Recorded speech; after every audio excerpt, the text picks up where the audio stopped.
Chapter 7. Compline and a Private Matins.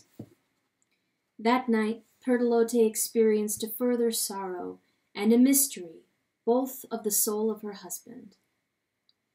Chanteclair returned with the dusk, like the dusk, silently and full of meditations, withheld from all the animals, yet compassing them with his spirit. Visibly the hens relaxed at his coming, and the mice went up to touch him. Reassurance. The weasel, John Wesley, finally allowed his head to lie on the ground, and all were reserved from one another.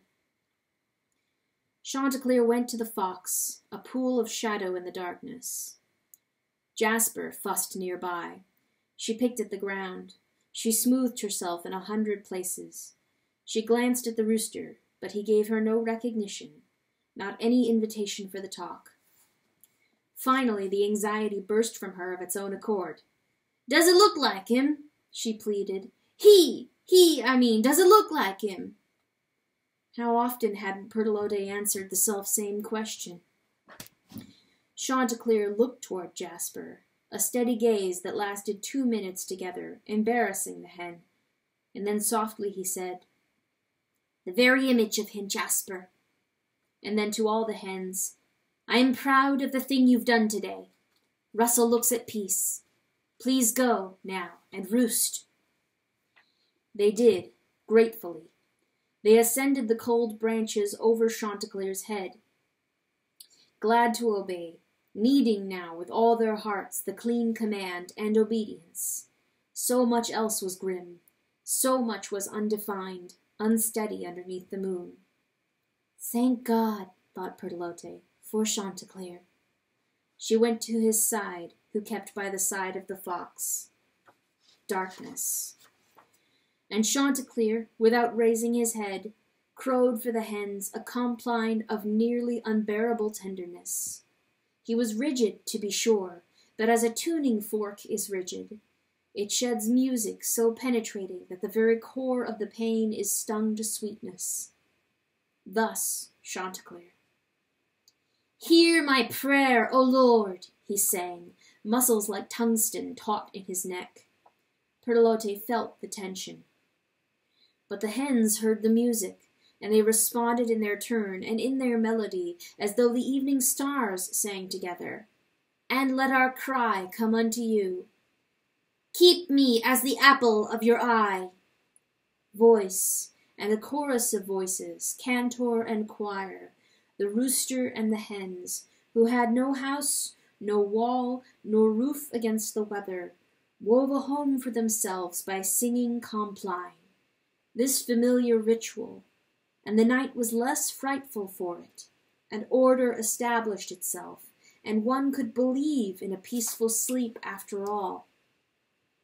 They answered, "Hide me in the shadow of your wings." Then, when the hens had yielded altogether to the safety of the Compline, Chanteclair changed its traditional word. No warning. He ambushed them, as it were, and accomplished quickly, quietly, a remarkable healing. He lanced their bereavement. "Keep him," he sang in the same rhythm, "as the apple of your eye." The hens stumbled on the switch. Him? Not me, but him. Who? Ah, see, the rooster is gazing at Russell the fox. Him. The focus changed. The hens responded in their turn and in their melody. "Hide him in the shadow of your wings." No suppressing it any more. Here it comes, and we are caught. And Chanteclair, "In righteousness shall he be born to you." And the hens fervently, "When he awakes, your face shall give him joy." Ah, the skill of Chanteclair! He included even the dead in this common litany of the night. But Russell's night became the night, and death was rendered common. Ah, he enfolded the dead even in the hearts of the hens, and they were permitted then to mourn their brother freely. Mourning was given voice, easy words, old familiar words. Compline was that voice. and the impacted pressure of the hens' souls found release. They wept. From the deeps of them they wept, from deeper even than Russell, and back to the war they wept. Their sobs in the branches above were enormous, like a ringing of the clouds. Perlote's eyes went warm and damp, but she was smiling at the thing that she had seen, the extraordinary priesthood of Chanteclair. And then she stopped smiling, for she saw that in him was not a scrap of relief. His eye was as dry as glass. Rigid he began, rigid he remained, in precisely the posture he took at dusk. But his voice was healing, and none could see him but Perlote. At the right time, as the sobbing changed from desolation to relief, and a certain washed luxury, the rooster raised that voice again, softly singing, "Weeping may endure for a night." They heard, they nodded, but for their crying they couldn't answer. Yet Chanteclair insisted, as though the Compline, the song and the drama, weren't done until someone could name him a new name, find one final line to transfigure the whole song heretofore. "Weeping may endure the night." They knew the answer. They understood it too, as they never had before. But Chanteclair wanted to hear it, wanted the mouth to say it. It should enter the night by speaking. He urged them, "Weeping may last for the night." And then Perlote, gazing at her husband, answered, in a voice so crystal that hens were stilled by the listening merely. She sang, "But joy shall come with the morning." Chanteclair shot her a glance and said, "Amen." Perlote didn't blink, responded, "Amen." Then all the hens above them, with a heartfelt gratitude, agreed, "Amen, amen, amen." So went the public compline of this rooster, Chanteclair, and so the hens were persuaded into a deep and holy sleep. A divinity protected them. It was good. Yet he himself was not persuaded. Perlote wanted to talk, but the night would not allow it. He might have. Upon that particular night, Chanteclair might have, in his more overwhelming pain, bowed to the pain and the cure of this hen's conversation. Perlote, well skilled in every virtuous plant and healing herb. But it happened that little things of seeming little consequence can shift the course of monstrous events forever thereafter, and a whole history may turn upon one whimper. The night did not allow their talk. And the thing that thwarted it? A mouse. The youngest brother, Sam's stag. That, and Perlote's compassion. Near midnight there arose from the ground a sobbing, a lonesome wail like "Hoo!" and "Hoo!" Perlote could not ignore the need there, and it did not subside again into sleep. All the world is an empty place when one voice weeps uncomforted. Finally, then, she moved away from Chanteclair and Russell's corpse to the mouse's hole. "Sam Stag Mouse," she spoke in a low love. The cold air bit her throat. "Is that you?" "Well, and yes," the smaller voice came up. "It's me." "Are you awake, then?" "Yes." Sobbing paused. "Then you are not dreaming. This isn't a bad dream." "No, lady." Her "this" must have touched the chord in him again. "Is there something I can say to you?" she asked. "No, lady," said the mouse. "Thank you." "Well," she knew the need, "but I will wait here if that's okay with you," she said. "It is a kindness," said the mouse. Small sobbing continued a while, and then there was silence, and Perlote almost tiptoed away, but the wee voice asked, "But will you hold me?" Perlote said yes. So a little mouse slipped out of his hole with his head lowered down, and stole beneath a hen's wing, and was comforted by soft feathers and the beating of her heart. "Lady!" Here was another voice from the hole.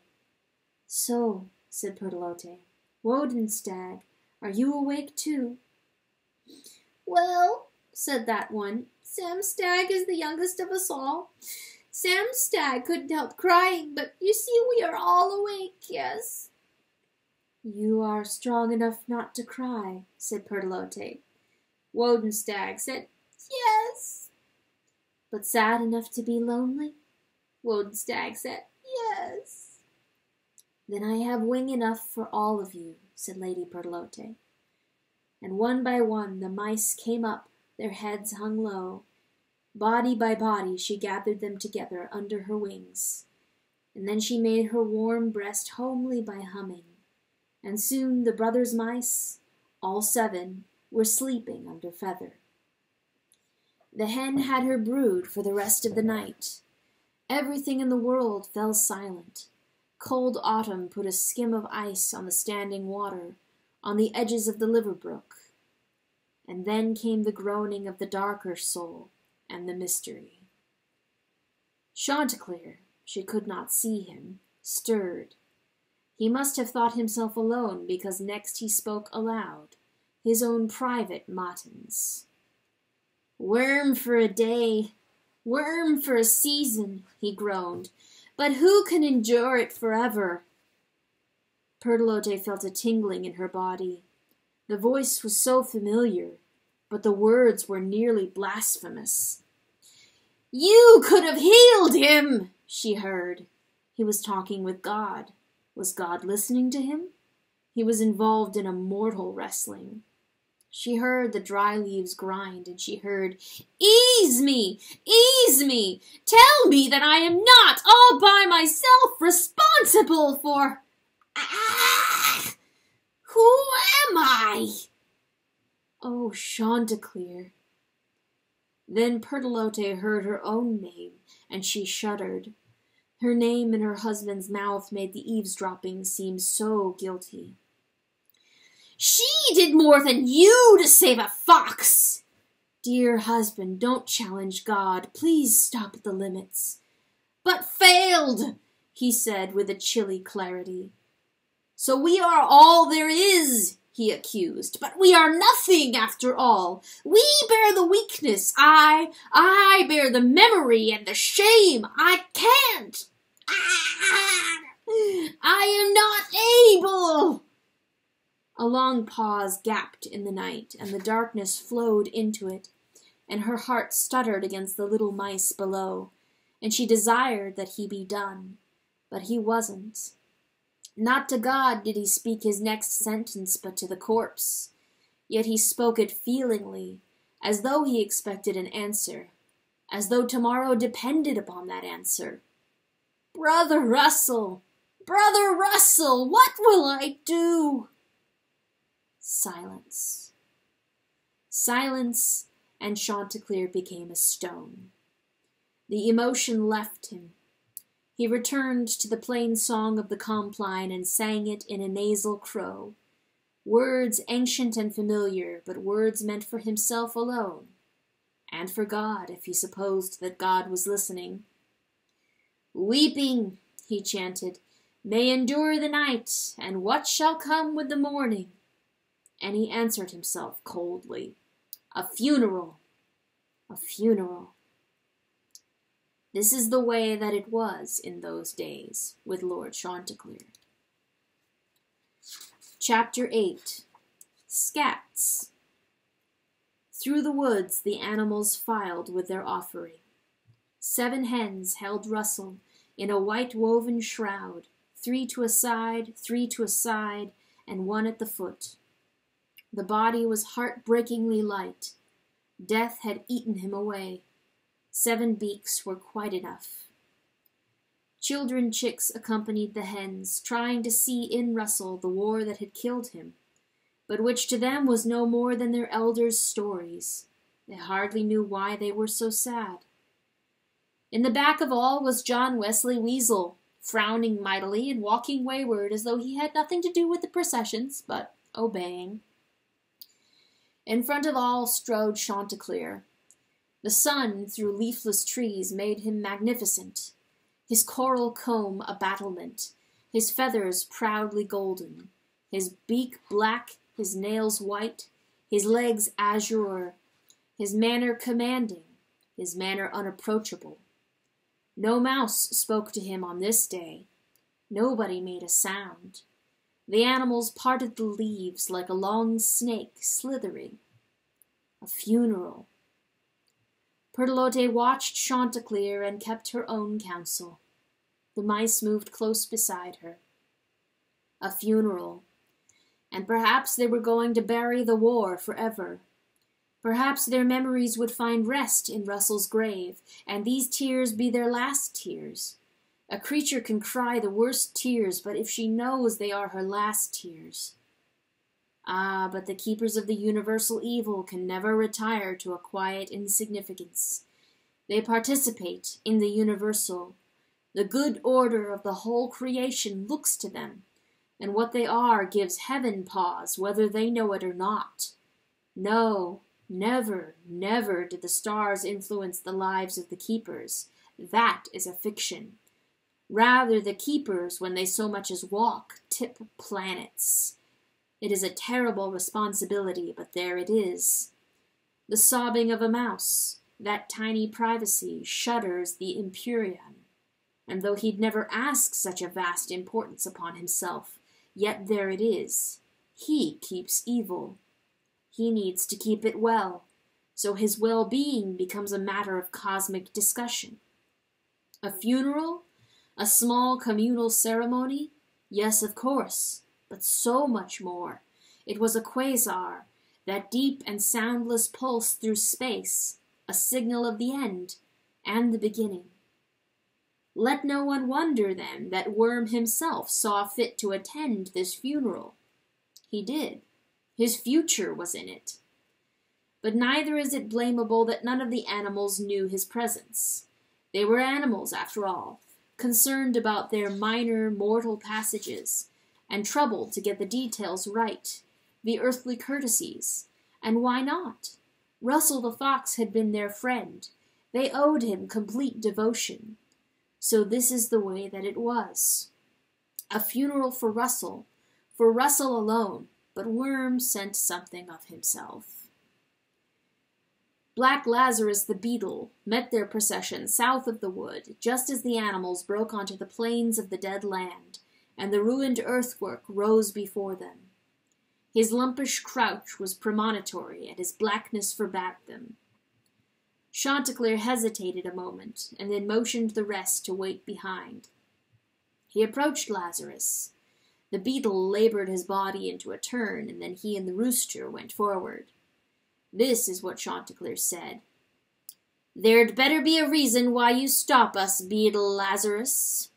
He didn't look anywhere but dead ahead. "Aye," said Lazarus, as they moved to an obvious hole and a mound beside it. "I've digged you a crypt, sir. I have, sir, digged you a crypt, but... Oh, sir, it leaks." "What does that mean?" The rooster went at his own pace. The beetle tweedled behind, his haste a difficulty. Before they came to the grave, Chanteclair was hit by an odor so strong that he snatched at his nostril and gagged. "What?" By sheer strength of will, he went into the suffocating cloud. He thrust his head out over the edge of the hole and looked down. It was stony and well scooped, but at the bottom lay a long black extrusion, a thick ooze curled into a smiling, passive pile. "Slugs!" gasped Chanteclair. He'd been holding his breath. "Oh, no, sir." Lazarus seemed unaffected by the stench. "The pressure, 'tis matter and slickery from the bottom of the waters. I feared that the sea... Waters? The water? Said Chanteclair. He gazed with a most vile loathing south to the laughing sea, and he hissed, Wormsmere! I feared the sea would want in, and didn't I say it? But the stone is solid, and 'twould have to be a fissure. Worm! Hissed Chanteclair. You worm! I will kill... The rooster broke into a fit of trembling. Then he turned back to the animals watching him, who held the corpse of Russell among them. Then he turned to the sea, and then suddenly he leaped into the hole. With his beak he stabbed the thing that lay there. It seemed to wrap itself around him, beak and neck, but he whipped it about with a snapping of his head. He flung it flat to the floor. He scissored it with his beak and thrust it beneath his right wing, where he held it and hid it. Then he was ripping feathers from his breast and covering the stony floor, golding the floor, lining the grave with his own softness, a carpet. There will be a grave, he gasped. He leaped again from the pit. Now, he roared, but he checked himself. Ignoring Lazarus, he marched back to the animals, his right wing clapped to his side. He took a position again in front of his handful of questioning creatures, and, answering nothing, he led them, stride by stride, to Russell's grave.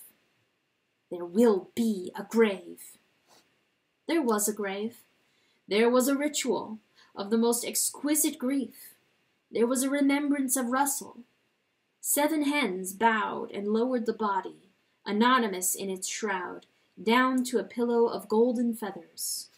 One by one the animals dropped the dust upon it, and clots of earth, and all that Lazarus had dug throughout the night. Mice their bits, John Wesley his spatter of pebbles and anger, the hens the softest sweepings.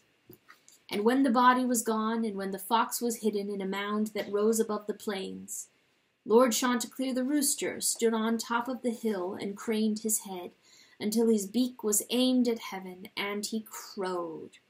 Dear God, he crowed, oblivious to the effect upon the hens.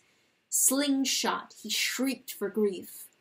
Hundreds and hundreds of animals were sucked into that crow. A host of spirits flew to God upon that crow, and all who died in the war, of which poor Russell was only the final casualty. It smote the hens, this passion. It stung sweet Perlote. And Lazarus, experienced in 1,000 buryings, for this was his profession and his skill, astonished himself by weeping. Then Chanteclair did not move. When he was done, he stood precisely where he was, but he was nowhere among his animals, for his eye had hardened. It was up to Perlote, finally, to usher the animals away, glancing at Chanteclair, and back into the wood. And they went, and the beetle in his turn left too. Yet Chanteclair stood on Russell's grave, with his wing held tightly to his side, like a cripple. And who knew when he departed? That night no one came to sing the Compline for the hens. No one came to touch his Perlote. No, the darkness remained an alien depth, and the animals did not sleep.